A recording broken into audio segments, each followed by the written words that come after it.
Nossas orações são centradas nas nossas necessidades. Mas se fosse assim, e se isso fosse o mais importante na oração do Pai Nosso, será que a primeira petição não deveria ser: o pão nosso de cada dia dai-nos hoje? Nós, em geral, somos muito individualistas nas nossas orações. Mas se isso fosse verdade, ou a verdade para Jesus, será então que a oração do Pai Nosso não deveria começar com meu Pai e não Pai Nosso, que usa o coletivo? É sobre essas questões que eu vou tratar nesse vídeo. Me acompanhe.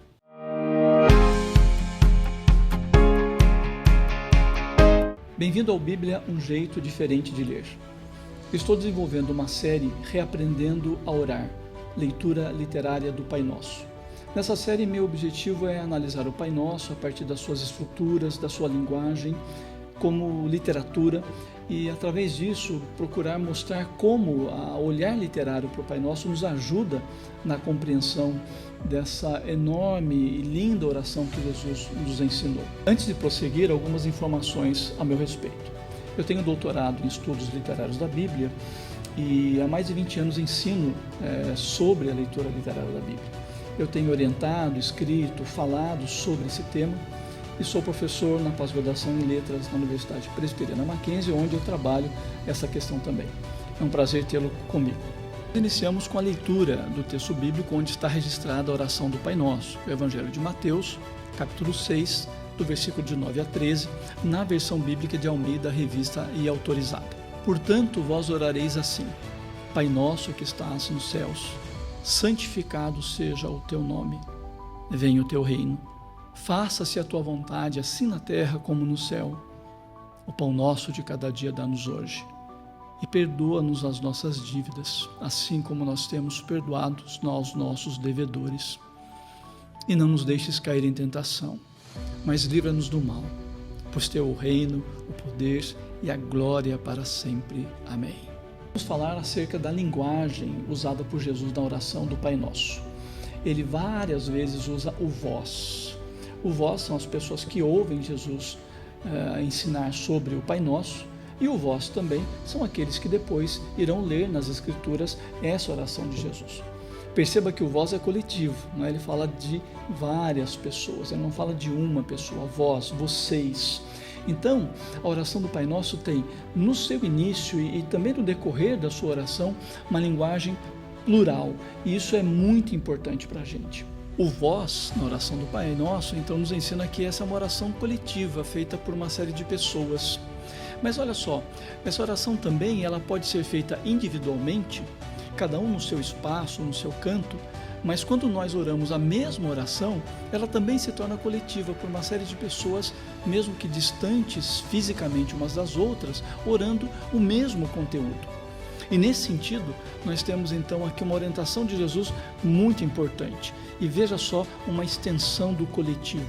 O coletivo não implica apenas nossa reunião, estarmos juntos orando, não implica apenas estarmos distantes, mas orando sobre a mesma coisa, mas também implica que a oração do Pai Nosso é uma oração de intercessão.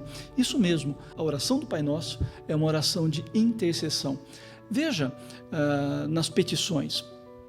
Quando a gente pede o pão nosso de cada dia dá-nos hoje, quando a gente pede perdoa-nos as nossas dívidas, quando a gente pede não nos deixes cair em tentação, mas livra-nos do mal, nós estamos orando uns pelos outros.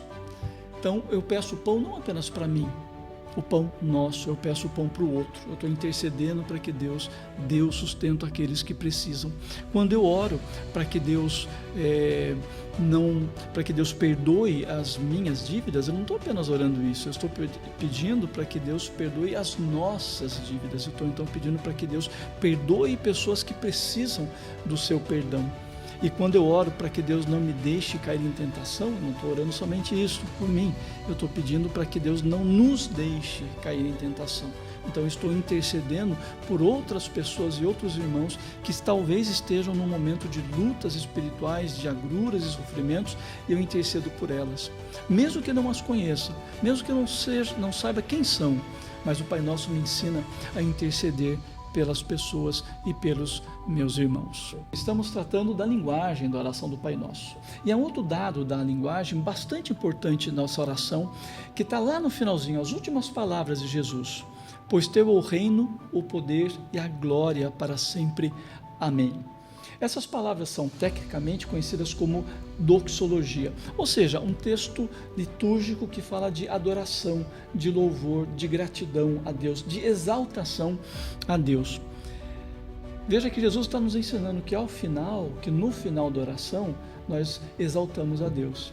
Nós falamos de Deus no começo da oração, falamos de nós, as nossas necessidades no final, mas no meio, mas no final de tudo, Deus volta a ser o centro, que Ele seja glorificado.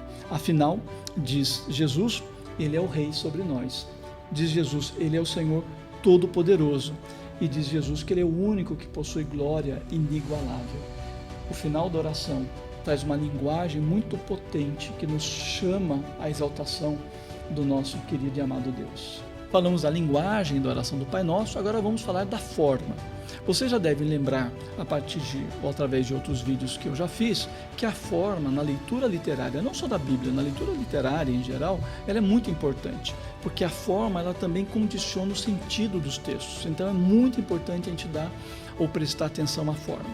Quanto à forma, a oração do Pai Nosso é muito simples. Essa oração é dividida em 2 blocos, o primeiro que tem pedidos sobre Deus e o segundo bloco que tem pedidos sobre nós mesmos. Nos primeiros 3 pedidos, nós nos referimos a Deus e a gente expressa o que a gente deseja. O que a gente deseja sobre Deus?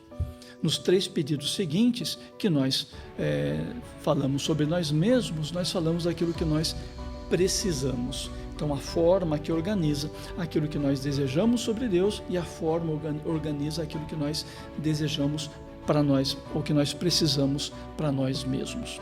Vamos olhar os 3 primeiros pedidos. Nós pedimos, santificado seja o teu nome. E aqui nós estamos tratando do nosso relacionamento com Deus. Nós desejamos nos identificar com Ele. No segundo pedido, venha o teu reino. Nós demonstramos a nossa inquietação, a nossa insatisfação com o mundo em que vivemos. Nós desejamos que Jesus venha logo e rapidamente.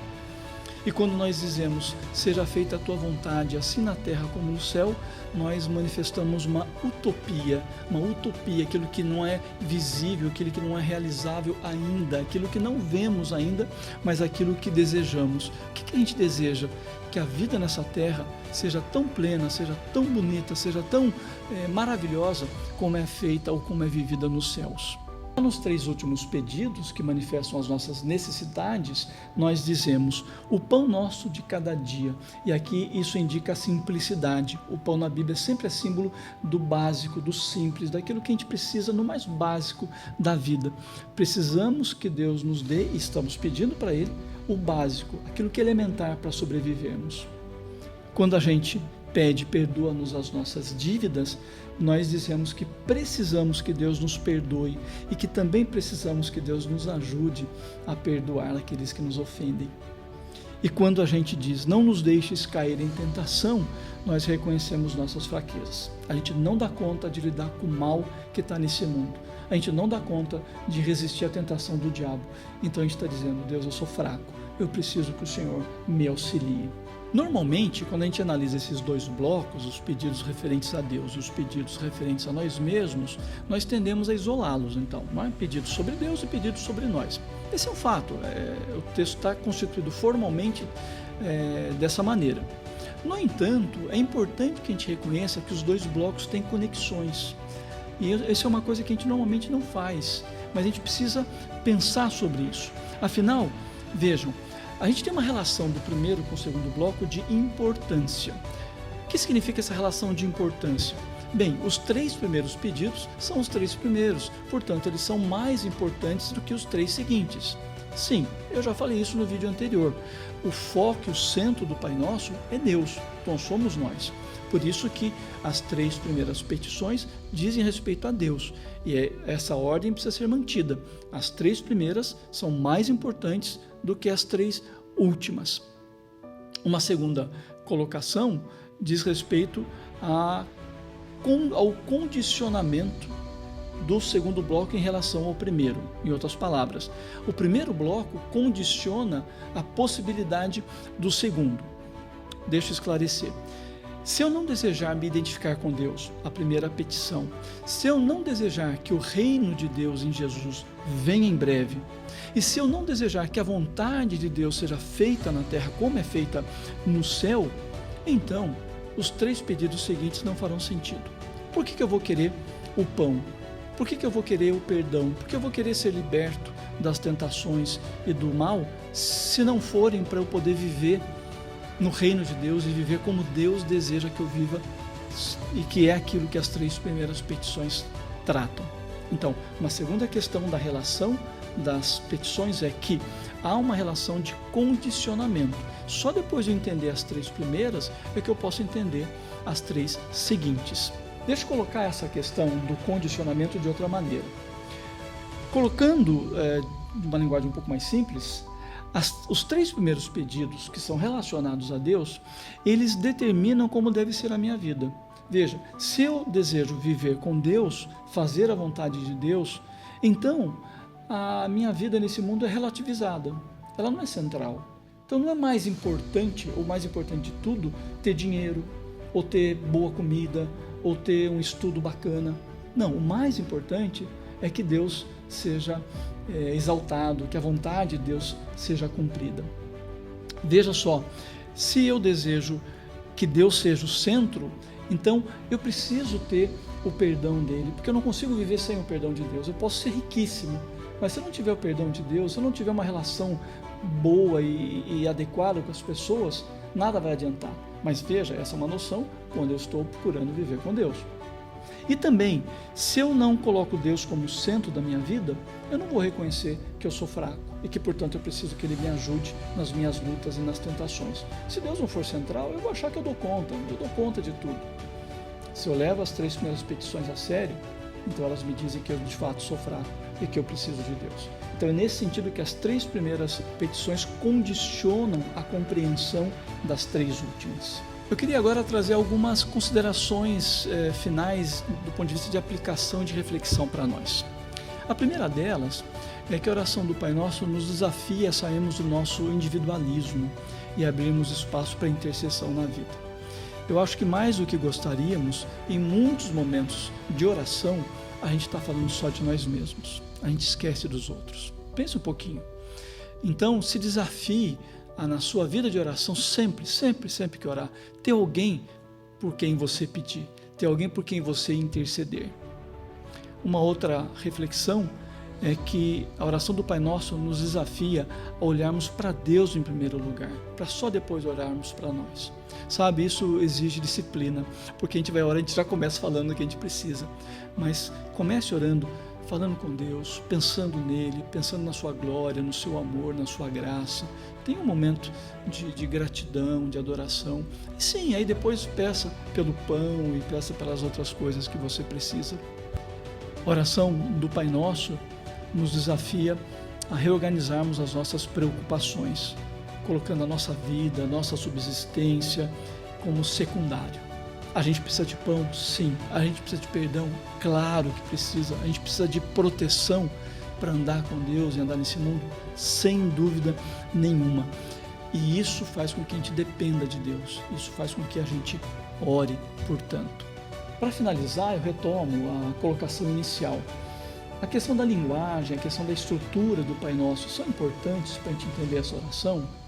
Eu espero que nesse vídeo tenha ficado mostrado e claro para você que sim, entender a linguagem, entender como a oração se organiza são muito importantes para a gente entender o conteúdo delas e para que a gente possa perceber literariamente como Jesus está querendo nos mover nessa oração a uma maior proximidade com Deus. Se você gostou desse vídeo, dê seu like, compartilhe, comente, faça perguntas, eu terei o maior prazer em interagir com você. Eu sou o João Leonel.